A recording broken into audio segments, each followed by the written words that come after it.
With a lot of stuff that's been going on in the world and the new elections and everything, as well as just getting into different conversations with various people on Socionics platforms, different group chats, and so on, many of whom, of course, are either Russian, Ukrainian, Polish, Romanian, you know, a lot of different people from that part of the world who are, of course, are interested in socionics and type and all that.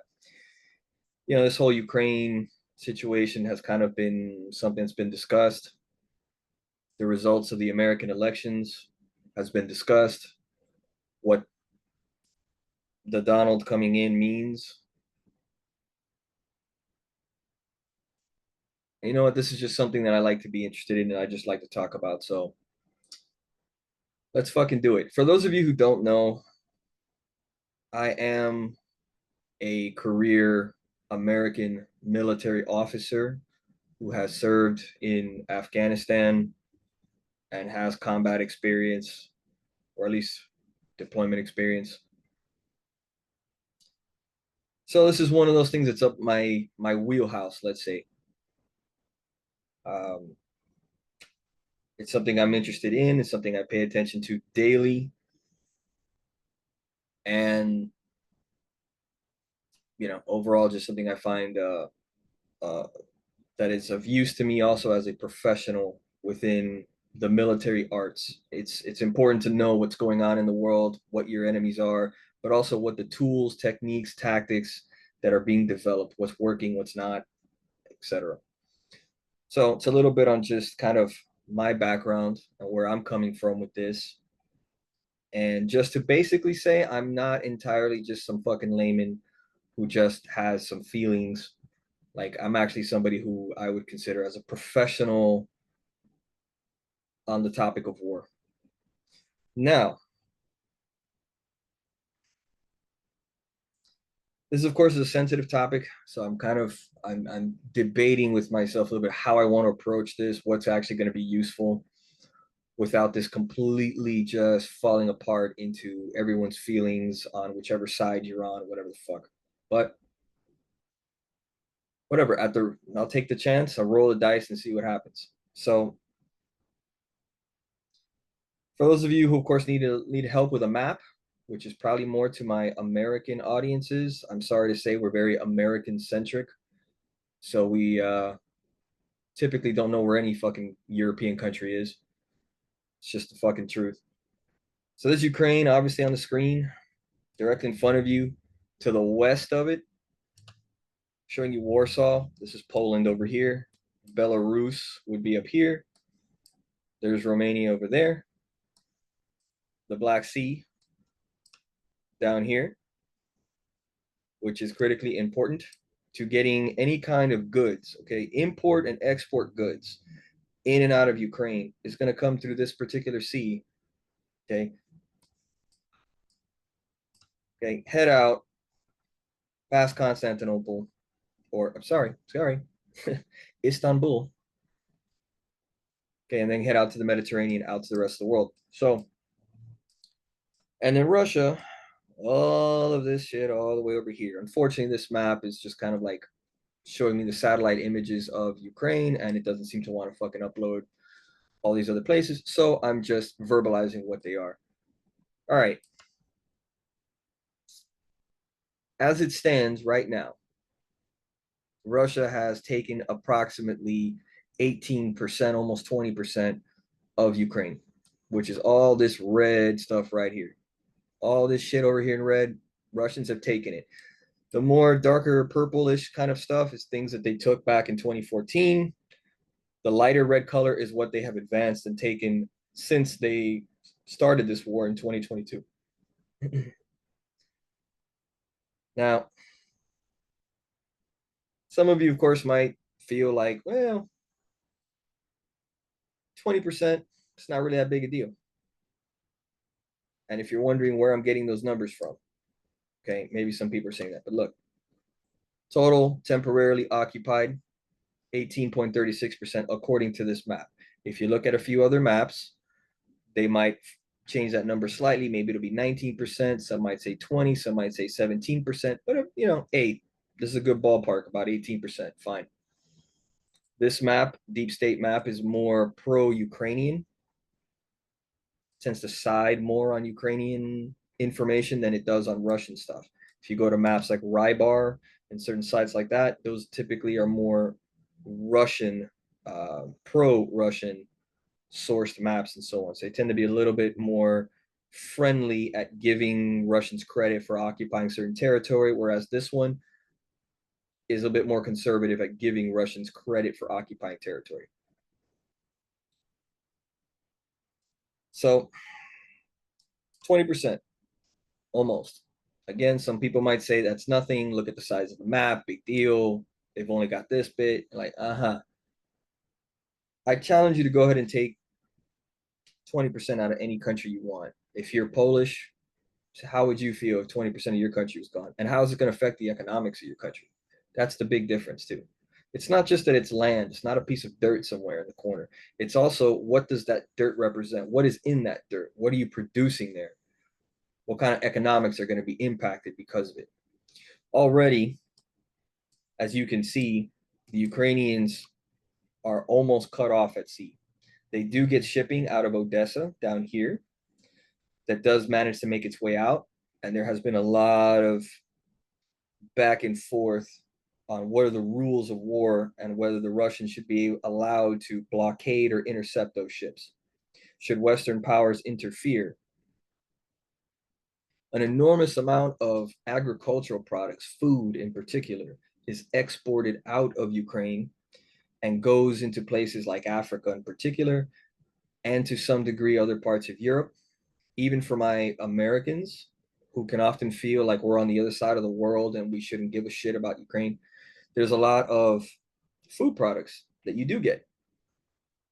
I myself was kind of surprised to look up the amount of like simple little products that you actually have that are brought to you from Ukraine. So it is significant. It does make an impact. Okay. The lack of access to the sea, the difficulty to export things for Ukraine is going to have a huge impact on Ukrainian economics. A lot of agricultural areas that are out here to the east that have already been overtaken by the Russians and so on, that's stuff that the Russians now can control and export and use for their own economy that Ukraine will not be able to use for theirs. Right? So it's significant shit. Now, with the current state of affairs within the US and NATO, okay, you have a lot of different opinions. For the Europeans, of course, all of this is significant. We just brought up agricultural things, other products coming out of Ukraine. The fact that many NATO countries, if you're Polish, okay, you're right there knocking on the doorstep with Russia. Obviously, if you're Finnish and you're way up here in the north, you're right up against Russia, Swedish, etc. Right? So this is obviously of real concern to you.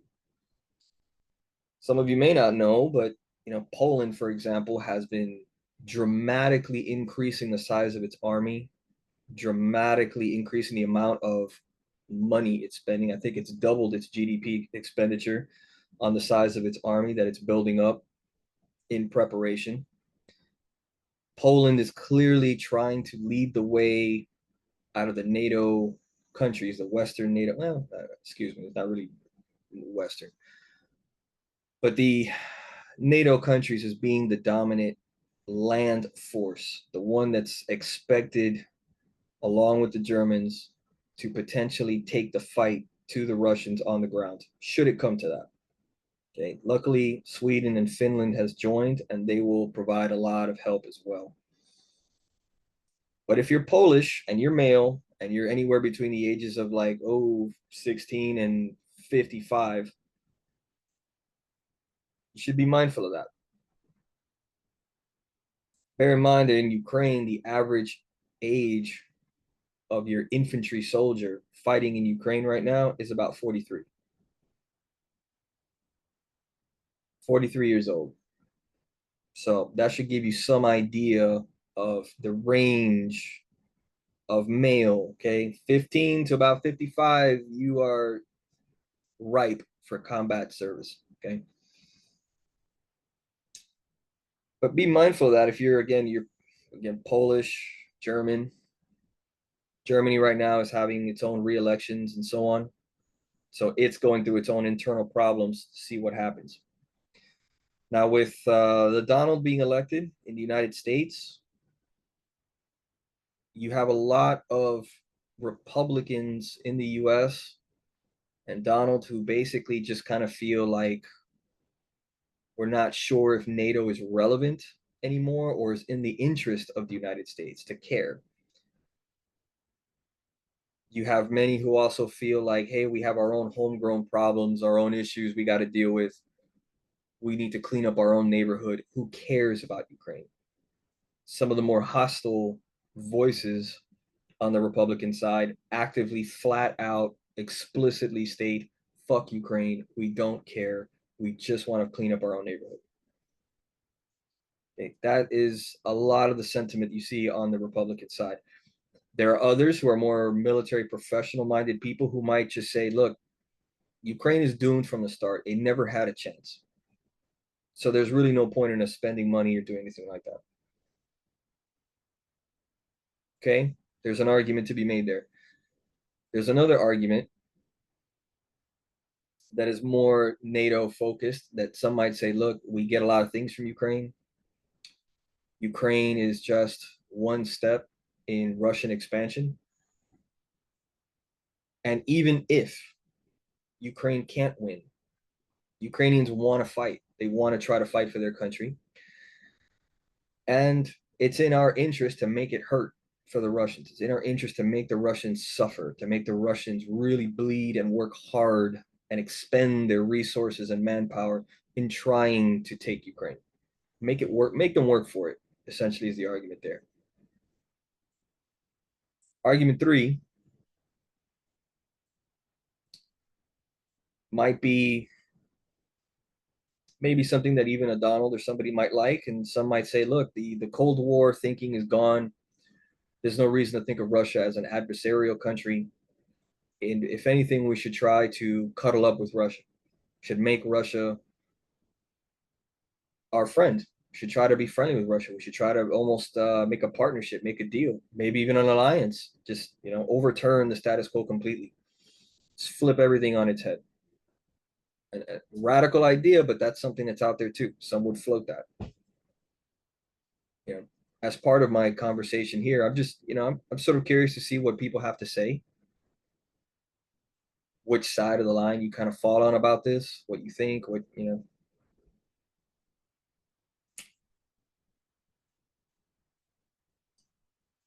Well, that's covering that bit. Getting onto the map. Okay, Ukraine, here it is. Boom. Let's look at the tactical situation that's been going on. For those of you who don't know, pretty much at this point, Russia's been winning, hands down. They've been winning. It's been slow advances, and a lot of that is not necessarily because the Russians are incompetent. Okay, the Russians have had to reorganize and learn things because they have definitely fucked some shit up, especially in the beginning. They were completely under the wrong impression when they first invaded. They thought initially that they would just come in here through the north, go straight to the capital of Kiev, pretty much take it over. Ukrainian government would collapse, Ukraine would fold, and that would be the end of it. It was kind of a shock to the Russians, to the Ukrainians, and even to the West at the willingness of Ukraine to want to fight.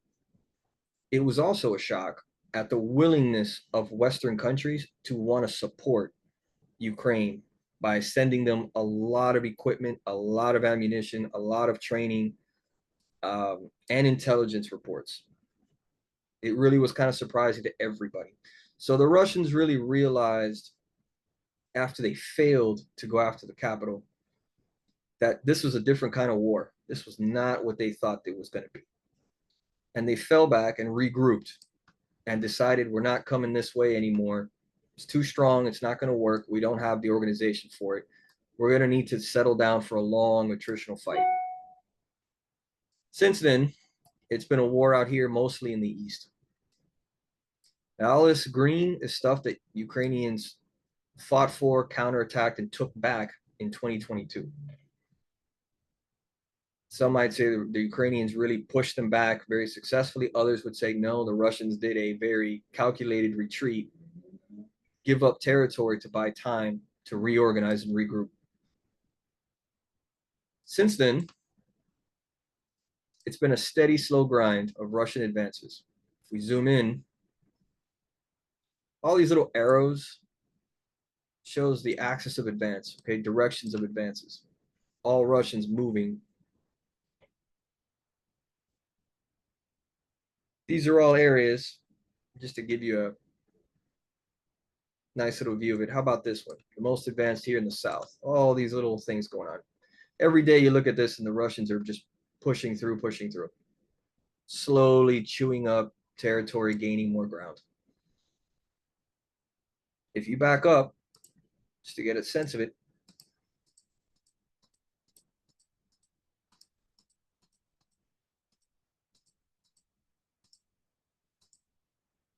this is where the lines were a few weeks ago, according to this 22nd of October. Speed it up. If I told you that everything red is a tumor and this is your brain, everything red is a tumor, and then I showed you this to tell you the progress of that tumor.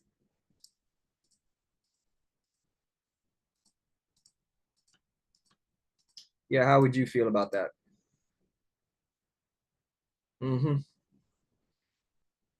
This is just a small example of one area of the battlefield down here on the south.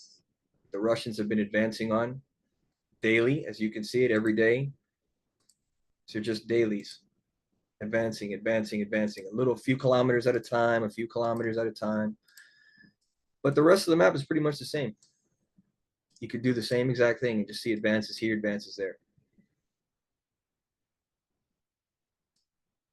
Now, what's the point of all this? This is kind of where things are at now. Ukrainians are kind of struggling to barely hold on as it is, given the amount of support that they have been getting from the Western powers, from the United States, from Canada, etc. If Donald decides to make a deal with Russia, that's what he does. He calls his boy toy Putin over there, and he makes a deal. And they just stop everything right here, right now. Assuming that were true, this is everything that Ukraine would give up. And let's face it, Ukraine has no bargaining power. They have nothing to offer. They're in the complete losing seat on everything. They have nothing.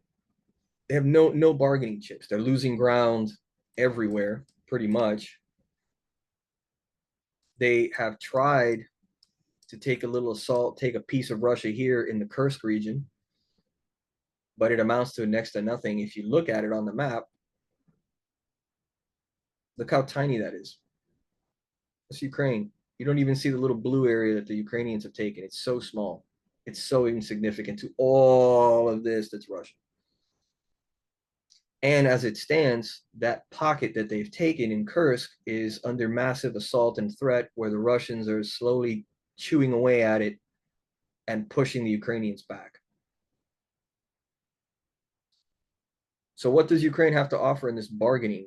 What can they offer to try to get back? What can they deal with Putin to get? What can they deal with the United States or any of the Western powers to try to get?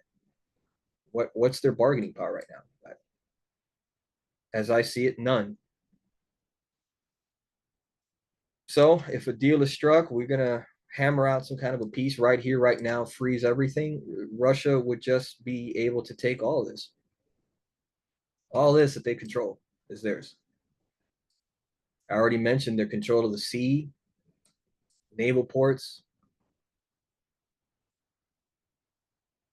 This is massively going to affect Ukrainian economics big time. So if you stop here, it's not going to be good for Ukraine. Ukraine would struggle to hold on even as an independent country on its own.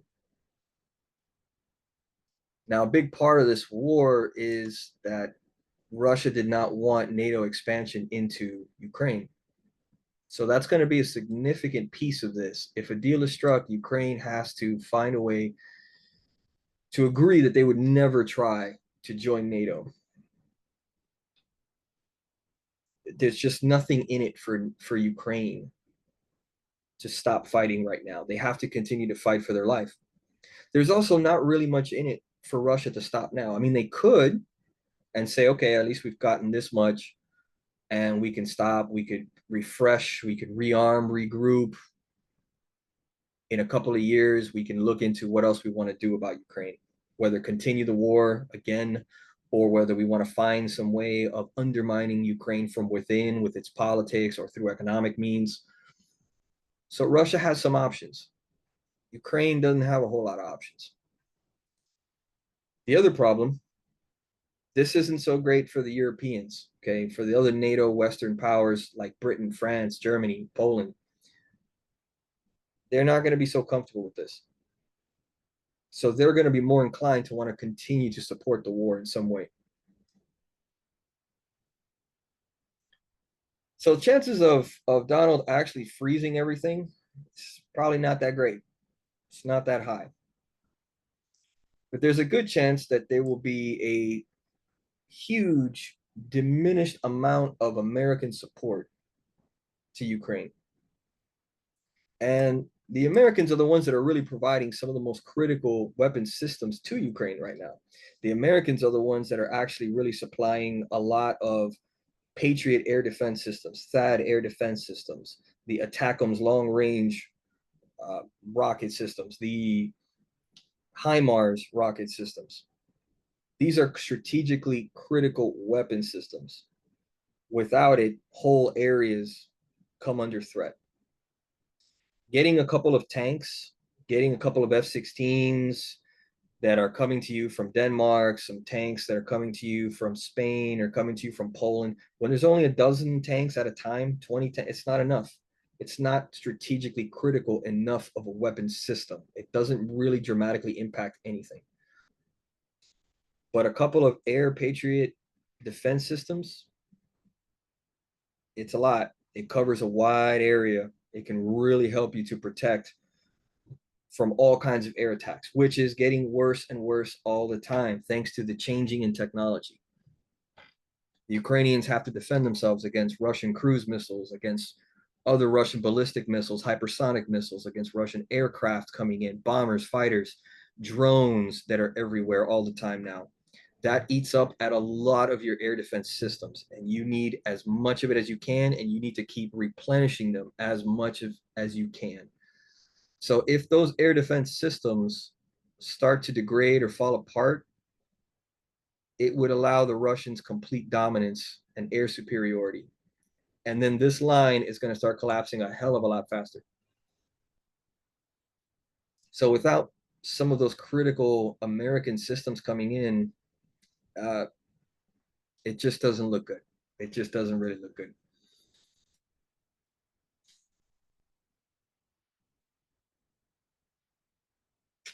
You know, at the end of this, really, I'm kind of curious what various people think.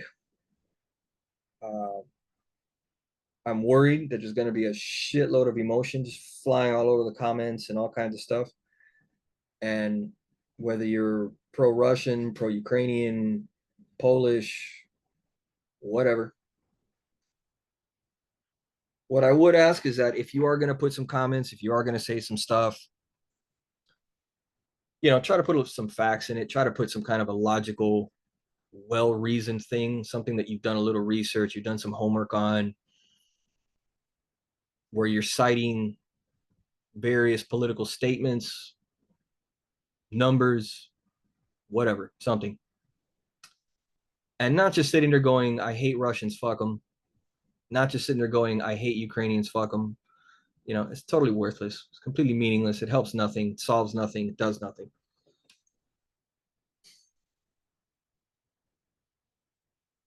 And for those Ukrainians that I've been listening to or talking to that felt like Democrats have let them down because it was Democrats who did not supply enough effort, enough force, American Democrats, that is, didn't supply enough to Ukraine or didn't do enough or, you know, whatever. And maybe you're sitting there hoping that Trump is going to dramatically just be unpredictable and wild, and he's going to do something totally crazy. And you know, I don't know what you think he's possibly going to do, given what he has said, given what Republicans have said, and how they have felt in general about Ukraine. I don't know what you're hoping for.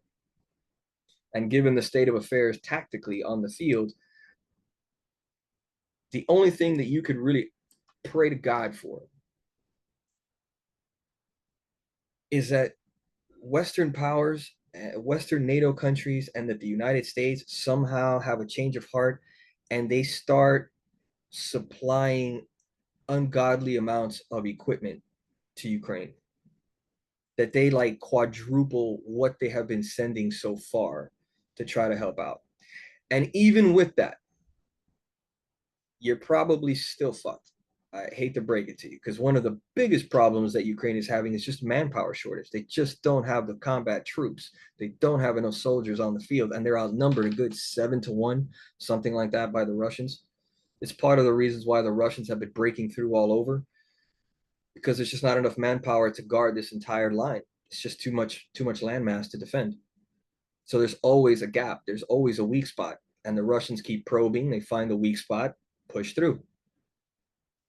And then when they push through there and Ukrainians move to close that gap, another gap has opened, which allows Russians to go there. And then again, and you just see it continues all the way down the line until Ukrainians have to keep falling back. So without manpower, without more soldiers, it's really a damn near impossible fight for the Ukrainians. So, you know, Ukrainians, you know, short of some kind of a weird miracle, like the United States just has some kind of a weird thought and decides to commit 250,000 American soldiers into the fight, which I mean, that's a 250,000. That's just not going to happen. But you know, 250,000 American and Canadian and British and French, so all just create some expeditionary force and show up to help the fight. I don't know what you're going to do. And given that Donald and the Republicans are in this America First policy, no stupid wars policy, they are not going to commit soldiers and they are not going to commit a whole lot of resources to Ukraine. They don't see any need to it. They're going to view Ukraine as a country way over there. That's Russia's problem, and that side of the world's problem, a European problem, and they're not interested. They don't give a shit. Many of them are more than happy to let Ukraine fall. So a lot of this is kind of directed at some of those individuals who feel like they're hoping that Donald and American Republicans are going to take a more aggressive stance. I don't know what you think you're going to do. Or are you hoping that Donald is some kind of a genius deal maker, that he's going to talk to Putin? He's going to work some kind of a deal. He's going to threaten him with nuclear weapons, and that Putin is just going to say, "Okay, my bad. I'm gonna withdraw all my forces from everything I've taken this far, and I'm gonna just erase everything I've gained in the last 2 years worth of fighting." Is that really likely? Really?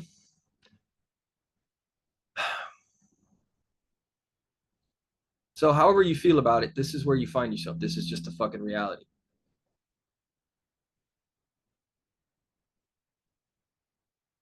A lot of this political shit, a lot of this stuff to me is also applicable to my typology people, socionics, because it also helps to see how people think, how people argue, how people debate, discuss. Do they get emotional about it? Do they not? Are they very detached? Are they looking for facts, figures, analytics to back up their statements? That's what matters to them.